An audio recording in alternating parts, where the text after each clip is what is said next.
by conservative candidate Alice Ross from the Haisla First Nation. It's the LNG plant. LNG Canada, $40 million. Did you work there? Right on. You helped build LNG Canada.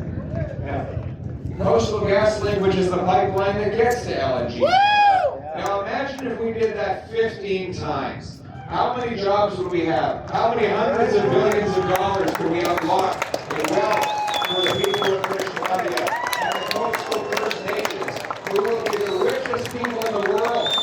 This is what we're going to unlock by rapidly improving these projects. We have 1,300 trillion cubic feet of natural gas right underneath our feet.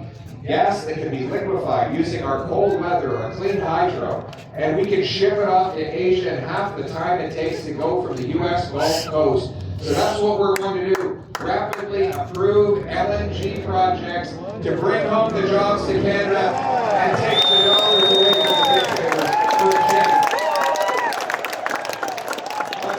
We need these jobs. These jobs, we also need a more powerful Canadian dollar. By unlocking our resources and selling them to the world will have to buy Canadian dollars. They'll have to buy the loonie. It comes up. And that means that the consumer has more buying power to bid on globally priced goods like food and fuel. A more powerful dollar means a more affordable life. By unlocking our resources, we're not just creating jobs and paychecks. We're giving you back the buying power that has been robbed over the last Liberal decade. That's what we need, strong dollars that buy more goods to reward the hard work of our people, not a weak Liberal dollar that's always falling because all they do is print money and block progress. We need to be a country, we're going to turn the money printer off, and we're going to start buying and building more of the things that money buys for a change.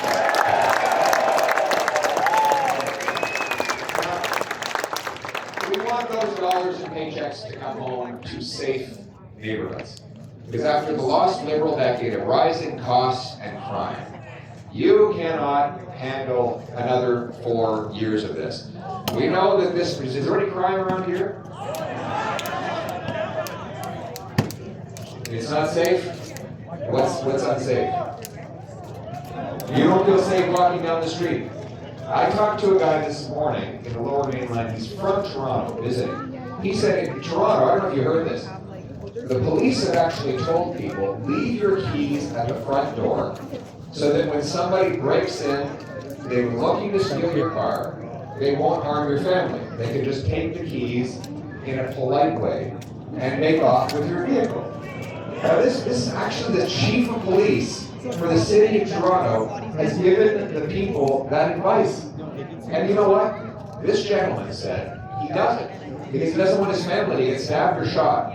Their lives are worth more to him than the vehicle that's in the driveway. But he shouldn't have to make that choice. He says every night when there's a creak or a sound in his house, he assumes someone is breaking in to get his keys.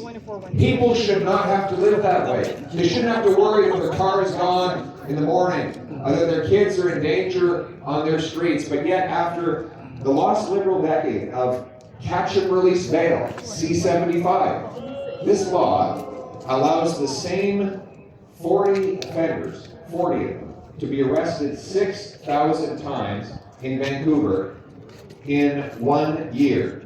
That means each one of these offenders was arrested on average every second day. And those are just the crimes for which they got caught. And the Liberals will keep this in place if they're re-elected. The law requires the judge release the offender at the earliest opportunity and under the least onerous conditions. That's right in the Act. Then there's the C5, which is a house arrest law. If you're a rampant car thief, you get to do your sentence in your living room watching Netflix or playing Grand Theft Auto. Crazy. Walk out the door anytime you want to go re-offend. And then there's the Palmer get out of jail free card that allows him to leave a maximum security penitentiary within and live in better conditions than many of our seniors and veterans. My friends, this madness has to change. And that's why within the first 100 days, we will pass the Safe Communities for a Change Act to repeal all these legal laws. No more catch and release bail. No more house arrest. We're putting Bernardo back in the slammer for the rest of his life.